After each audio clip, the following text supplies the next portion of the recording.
நமஸ்காரம். நான் உமா விஜய் பேசுகிறேன். இந்த தென்னிந்திய திருத்தலங்கள் யூடியூப் சேனலுக்காக வேண்டி இன்றைக்கி 624வது பகுதியாக போய் தரிசனம் பார்த்த ஒரு கோவிலை பற்றி தான் சொல்ல போகிறேன். காஞ்சிபுரத்துலேயும் திரும்புறாடெல்லாம் கோவில் இருக்கும். அதே மாதிரி கும்பகோணத்தையும் கோவில் நகரம்னே சொல்கிறோம். அந்த கோவில் நகரமான கும்பகோணத்தில் நிறைய சிவாலயங்களும் இருக்குது. விஷ்ணுக்கு உண்டான கோவில்களும் இருக்குது.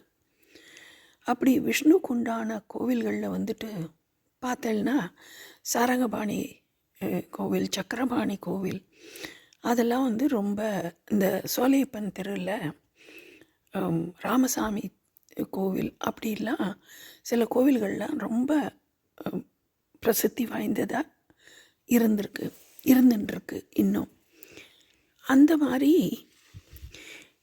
இந்த ஊரோட மைய பகுதியில் சோழ நாட்டை ஆண்டுன்றிருந்த இந்த நாயக்க ராஜாக்கள் ஆளும்போது அந்த நாயக்க ராஜாக்களில் ஒருத்தரான ரகுநாத நாயக்க ராஜா 16ஆம் நூற்றாண்டில் இந்த கும்பகோணத்தோட பெரிய கடைகள்லாம் இருக்கிற நிறைய கடைகள் நிறைஞ்ச பகுதியோட தென்கோடியில் வடக்க பார்த்து 5 நிலை இருக்கிற கோவிலை கட்டியிருக்கார்.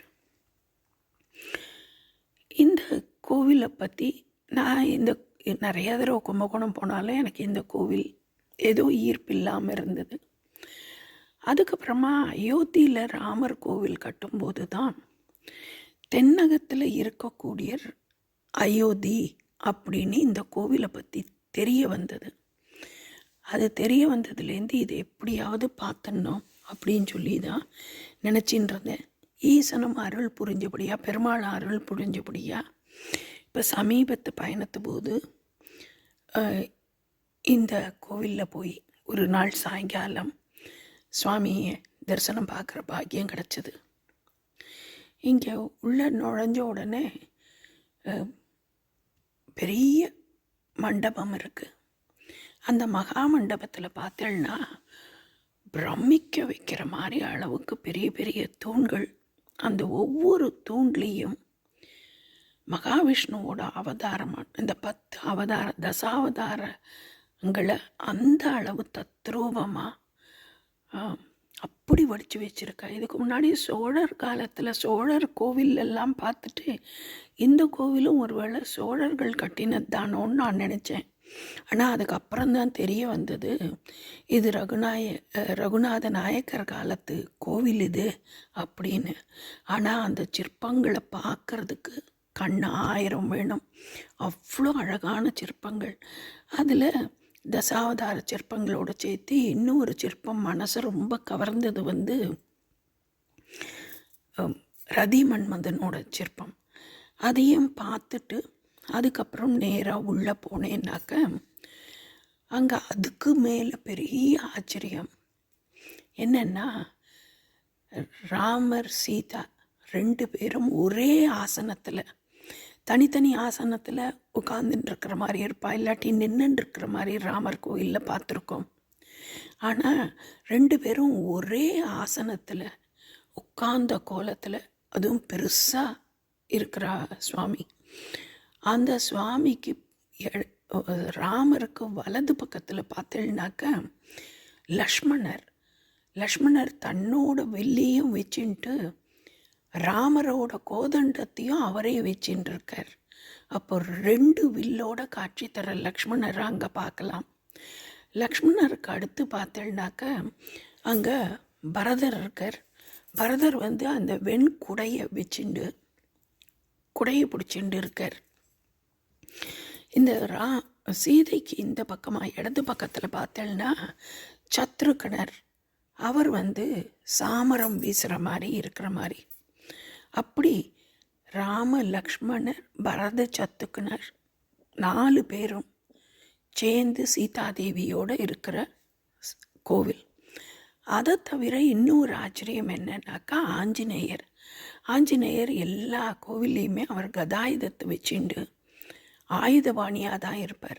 ஆனால் இந்த ஸ்தலத்தில் ராமருக்கு ஏற்ற மாதிரி பரதனுக்கு அடுத்து கீழே உட்கார்ந்துண்டு அனுமார் வீணையோட மடியில் ராமாயண புஸ்தகத்தோட எங்கேயுமே பார்க்க முடியாத கோலம். அவ்வளவு அழகுன்னா அழகு. இன்னும் பார்க்கும்போதே கண்ணில் அப்படி ஜலம் வர்ற மாதிரி ஆயிடுது. இந்த ஸ்தலத்தை பற்றி கேட்டபோது, இதுக்கு முன்னாடி நான் ஒரு புஸ்தகத்தில் இந்த கோவிலை பற்றி படிச்சிருக்கேன். நான் படித்ததில் அந்த படிச்சிருந்த புஸ்தகத்தில் எழுதியிருந்தது, இது ராமர் சீதா கல்யாண கோலத்தில் இருக்கிற கோவில் அப்படின்னு படிச்சிருக்கேன் முன்னாடி. ஆனால் இங்கே போனதுக்கப்புறம் தான் தெரிய வந்தது, ராவண யுத்தத்துக்கு அப்புறமா அயோத்தியாவுக்கு போகிற வழியில் ராமர் இந்த இடத்துக்கு வர்றார். எப்படி ராவண யுத்தத்துக்கு முன்னாடியே சுக்ரீவனுக்கு ராமேஸ்வரம் தாண்டி தனுஷ்கோடி போகிற வழியில் அவர் பட்டாபிஷேகம் பண்ணிட்டாரோ, இலங்கைக்கு உண்டான பட்டாபிஷேகத்தை ராவண யுத்தத்துக்கு முன்னாடியே பண்ணாரோ, அதே மாதிரி இந்த ஸ்தலத்தில் அவர் அயோத்திக்கு போகிறதுக்கு முன்னாடி முதல்ல இங்கே பட்டாபிஷேகம் நடந்த இடம் இந்த கோவில் அப்படிங்கிறது இங்கே போனதுக்கப்புறம் தெரிஞ்சுட்டேன். பிரகாரமும் பெரிய பிரகாரம் சுற்றி வர்றதுக்கு, அந்த சுற்றி வர பிரகாரத்தில் பார்த்தேன்னாக்க ராமாயணத்தை அப்படி தத்ரூபமாக வரைஞ்சிருக்கு. அவ்வளோ அழகாக வரைஞ்சிருக்கு. முழு ராமாயணமும் அப்படியே ஒவ்வொரு அடுக்கடுக்காக படிச்சுட்டே போகலாம். சின்ன வயசுலெல்லாம் புஸ்தகத்தில் படம் பார்த்து கதை சொல்லு அப்படின்ட்டுலாம் இருந்தது. அப்போ சில சமயம் அந்த படிக்க தெரியாட்டி கூட அந்த படத்தை பார்த்துட்டே அந்த இதை பூர்த்தி பண்ணி முடித்ததெல்லாம் ஞாபகத்துக்கு வந்தது. அந்த கதையை பூர்த்தி பண்ணி சொல்லி முடிச்சிருவோம் டக்குன்னு, அதெல்லாம் ஞாபகத்துக்கு வந்தது. இங்கே அவ்வளவு சித்திரம், முழு ராமாயணத்தையும் தெரிஞ்சிக்கிறதுக்கு அழகாக இருந்து ஒவ்வொரு அங்கமாக படித்து பார்க்கலாம், அந்த அளவுக்கு இருந்தது. இந்த கோவிலில் முன்னாடி பெரிய கொடிமரம் இருந்திருக்கு. அது கிட்டத்தட்ட 90 வருஷமாக இருந்துதான். ஆனால் அந்த கொடிமரத்தோட அடிபாகெல்லாம் கொஞ்சம் செதஞ்சு போயிடுதுன்னு சொல்லிட்டு புது கொடிமரம் ஒரு 20 அடி ஒசரத்துக்கு தேக்கு மரத்தினால 2015 இந்த கோவிலில் பண்ணியிருக்கா. இந்த பட்டாபிஷேகத்தோடு பார்த்த ராமரை அயோத்தியில் தான் இதே மாதிரி பார்க்கலாம். அந்த அயோத்திக்கு முன்னாடி இங்கே பட்டாபிஷேகமானபடியாக இது தட்சிண பட்டாபிஷேக கஷேத்திரம் அயோத்தி அப்படின்னு சொல்கிறா. அயோத்திங்கிறதா ராமர் பிறந்த இடம். அந்த கோசல நாடுன்னு சொல்லுவா அந்த காலத்தில். இன்றைக்கி உத்தரப்பிரதேசம்னு சொல்லப்படுறது.